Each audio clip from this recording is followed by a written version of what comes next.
Hello, and welcome to a Sunny Book Knock. Today I'm going to be talking about some books written by women that you should read. These are all books that are near and dear to my heart. All I've given at least 3 stars, mostly 4 and 5 stars, and even though I've talked about some of these books before on this channel, I've tried to switch it up a little bit. I've tried to keep it new, keep it fresh and interesting. And I also am going to have some specific recommendations for other booktubers who are women towards the end of the video, so stay tuned. And if you're mentioned in this, I would have already tagged you on Twitter or something, so you'll know why. But first, let's just talk about the books that I want everyone to read that are written by women. I want everyone to read these books, and these are all nonfiction. So, hold on, let me make sure I don't have lipstick on my teeth. Great, that was pleasant for you, I'm sure, as well. Here's my stack of books by women that are nonfiction that I think everyone on the earth, on the planet, should be required to read. Hold on, wait, I left one out. Let me go grab it. It's on the bottom of this stack sitting on this table. The first book I'm going to mention here that I think everyone should read is Minor Feelings by Kathy Park Hong, An Asian American Reckoning. This is a nonfiction book discussing our author's Asian American experience through essays. She is the daughter of Korean immigrants, and she discusses her experiences with mental health issues and going to art school and being one of the only non-white people in her poetry workshops and programs at, I think, Iowa University. And this book was just really good, and I think that she had really intelligent things to say, and also a very interesting analysis of Asian American history, and I learned a lot of things from this book that I previously did not know, and I think that more people should pick it up, especially now that people are talking about, hate crimes against Asian Americans and violence against us, and I think that being able to analyze the structural effects or the structural reasons behind that is really important, because framing racism and racial violence as individual attacks and individual instances doesn't fully explain the entire scope of a country that is foundationally and fundamentally racist, exclusionary, white supremacist, and has always been that way. So I think that this book is a good step in that direction if you want to learn more, and I think that more people should, which is why I want everyone to read this book, written by a woman. So I love that. I don't think that everything she says in this book is correct.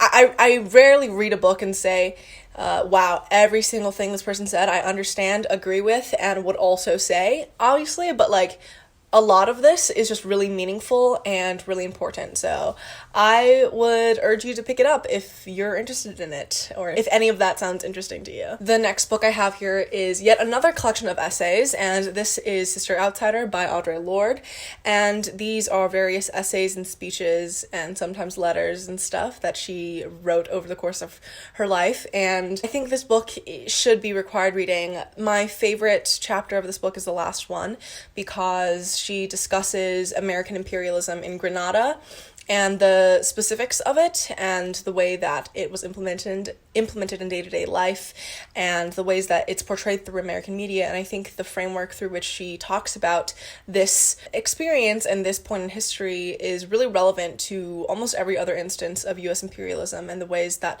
lies and the news media spreads information to manufacture consent and to sort of propagandize towards people, and further the nationalism that kind of justifies and enables imperialism. And I think that the other essays in this book, where she talks about being a Black lesbian feminist poet and all of the different things that came with that, and I think that her first essay being reminiscent, her reminisces, or how do I even say that word? Her reminiscing on her travels to the Soviet Union, and I think that was a really interesting perspective. I think that the different essays in here where she talks about the way that racism and class and gender identity and sexuality all intersect in a way that we now kind of see as intersectionality and intersectional feminism, but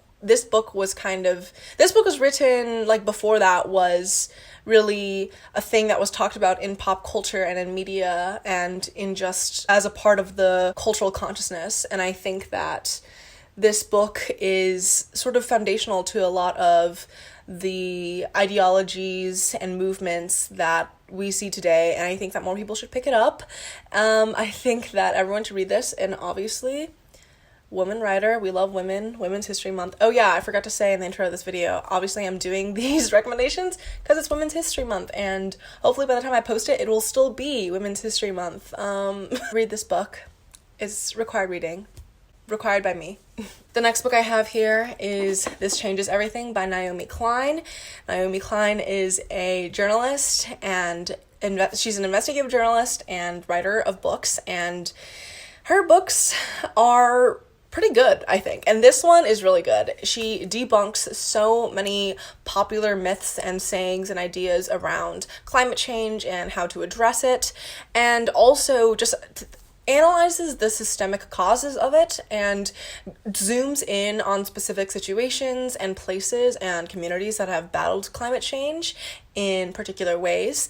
And I think that this book is incredibly relevant, informative, and very, very important, and so well researched, incredibly argued, and very well written, incredibly compelling. Every single chapter of this book, I was like, wow. Everything being said here is just so, like, I just wanted to jump up and down and be like, this is so true.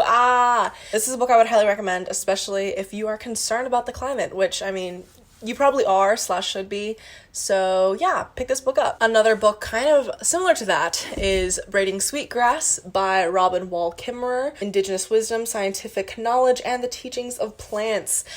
This edition is so beautiful. I found it at my local indie bookstore, and oh my gosh, I'm in love. But anyways, this book is part memoir of Robin Wall Kimmerer's life and her experiences in like academia and in learning about plants in academic setting, and also in a more traditional and cultural setting.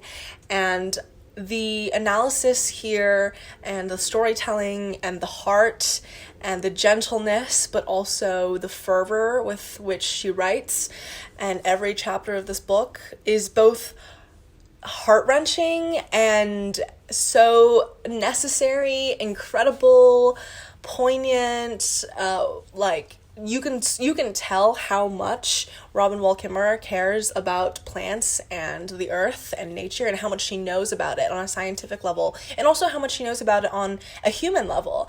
I think this book is so beautiful, and everyone needs to read it. Everyone needs to pick this book up. It talks about reciprocity and how humans interact with nature, and how the environment, man, and nature are within the imperial core. People oftentimes view humans and the earth as things that battle against each other, when in reality, pre-colonialism and even now, there are many ways that people and the earth interact in a way that is positive for both of us.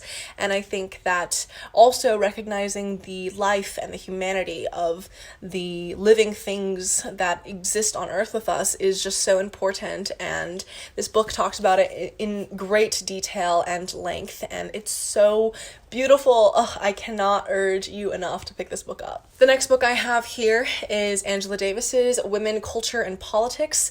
This book is another collection of essays, and this has a lot of Black feminist thought, a lot of incredibly, very historically relevant and culturally relevant commentary, particularly from the 80s, and analyzing the Reagan administration, and also the plight of Black women in the 80s and 90s. And I think that this book is very good, and more people need to read it. More people need to understand Angela Davis's frameworks of socialism and Black feminism and lesbianism, and how all of these things work together in her understanding and analysis of the world. And this book is a great place to start. Angela Davis also writes incredibly accessibly. She writes very simply and doesn't write like an academic, I don't think. I mean, none of these books, I think, are written too academically because they're all supposed to be commercial to a level. But I think that this one is one that you might start with, maybe. It's so good. I can't recommend it enough. It's separated into different sections. So the first section is called On Women in the Pursuit of Equality and Peace. The second section is on international issues. And the last section is on education and culture. This is just really good, and more people should read it. The last book I have here is actually a little bit more textbooky and more academic, now that I said that the other ones weren't, and that is Fearing the Black Body by Sabrina Strings, The Racial Origins of Fat Phobia. This book goes back to like the 1400s and looks at both aesthetics and health and who controlled the narratives and the structures that defined these things from a historical standpoint. And she moves throughout history in her analysis, in her cultural analysis of how fatness and the othering of fat bodies is directly related to anti-blackness and anti-indigeneity, and how these things are rooted in colonialism, how fat phobia is rooted in colonialism and racism and misogynoir. I think this book is something that more people need to read, and something that is really important for people to read, because the way that women are taught to value thinness above everything else is racist. Not only is it misogynistic, it is also racist, and the ways that society treats fat people is also rooted in colonialism. Sabrina Strings discusses this at length. I think that this book is really incredible, very informative, and has a really strong argument at the core of it. You need to pick it up. So those are my nonfiction books that are written by women that you need to read. And here are some books that I have that are more specific in my recommendations, like I'll recommend it to a specific booktuber, or I'll say the type of person that will like this fiction book. So the first book I have here is When Life Gives You Mangoes by Corinne Getton.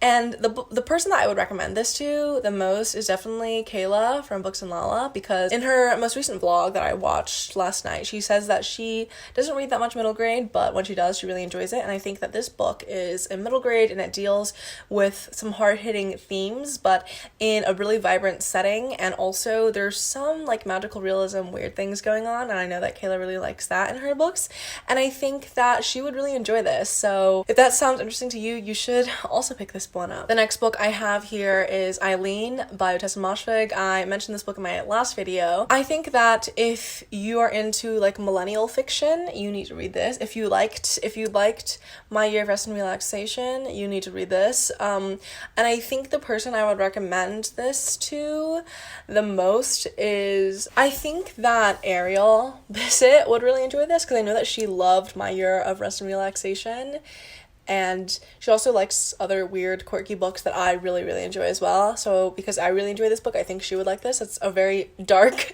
story. It's dark in like a funny way though, the way that My Year of Rest and Relaxation is as well. So basically we're following this woman who is looking back on her young womanhood. Now she's an old woman, and she's looking back at her life as like a early 20s young woman living in a town she calls Xville. And she's living with her alcoholic dad, who's an ex-cop, and she works at a juvenile detention center for boys, and her life is miserable. She hates everything about it. She finds no joy. But then this woman has some, fancy degrees from like Harvard or whatever, comes in and is going to be doing a new program at this juvenile detention center, and something weird happens. I think that this book is very gross and so good and delightful, and I think that Ariel would really enjoy this. The next book I have here is Nama by Sarah Blake. This is a retelling of the story of Noah's Ark, but from the perspective of Noah's wife, who's unnamed in the Bible. I think that the person who should read this book is Sarah from String Bean Books, because I just feel like Sarah would appreciate the queer vibes, the magic vibes, the weird ethereal energy that is just incredibly gripping and also wild and imaginative and just very interesting. I think Sarah should read this. The next book I have here is Black Girl Unlimited by Echo Brown. And this book is a magical memoir. It's like young adult, I believe, and we're following this Echo Brown as she grows up and her mother is dealing with addiction and she has magical powers. She is unknown. She doesn't know of, and she is dealing with a tough environment around her and sort of her friend groups and the ways that the dynamics have changed over time. And I think that this book is so beautiful and so incredible, and I think I would recommend this book to Jess from Books Past Bedtime. I don't think she's read this book yet, but she should definitely read it because it seems like something she might enjoy. I don't know why. I just feel like she would really she might vibe with it, maybe, you know? So the next book I have here is a book that I haven't finished reading yet, but it's a book I'm doing a live show with Steph from Perks of Steph with, and that is Detransition Baby by Tori Peters. Tori Peters is a trans woman, and she is writing, she wrote this literary fiction story about a couple, and a trio of couples, if that makes sense, but there's three people. Like, there's three people, and two of them used to date, and now the one person is dating another person, but now the person is bringing in their ex into the relationship to try to raise the child. It's very crazy. It talks a lot about gender and heterosexuality and being transgender, trans identity, homosexuality, like all the different gender and sexuality things are explored in this in a very interesting way and a very literary fiction kind of way. And I'm only halfway through this kind of ish, but we're doing a live show on April 3rd at 6 p.m. CST, probably on YouTube. Yeah, I hope to see you at the live show with me and Steph. The last book I have here is a book I'm doing my next video on. Fingers crossed. Hopefully I've done all the work I need to do for that video. And that is The Midnight Lie by Marie Rakuski.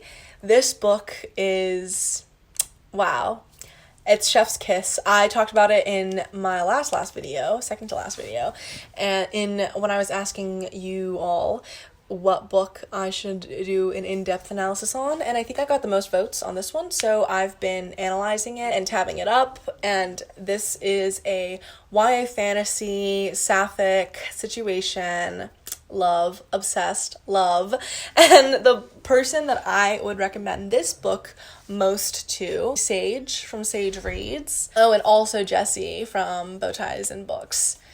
I just want everyone to read this, to be honest, or, you know, people who like to read YA fantasy at least, and those are all people I feel like who would enjoy this. And Sarah too. I also think Mina from Mina Reads should read this book because I know she's been on like a high fantasy kick recently, and I think the romance in this book is compelling enough for her as like a romance reader to enjoy, while the fantasy of this book also being pretty good. I think she would also enjoy that. So yeah, Mina, you should read this book as well. Oh, also, I don't know if she's read it already, but I think Grace from GK Reads should also check out Eileen. Oh, and CJ Reads as well should also check it out.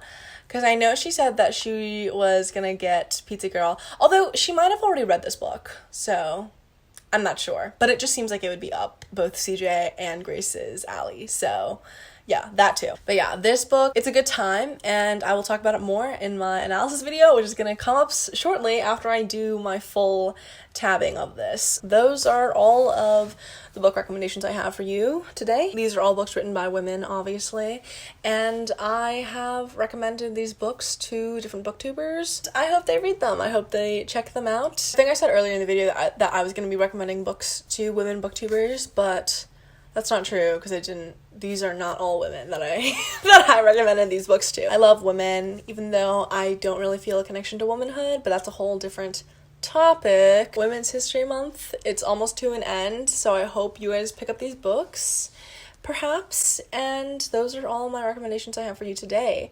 Like, comment, subscribe, all that stupid bullshit. Thank you so much for watching. I will see you in my next video. Bye!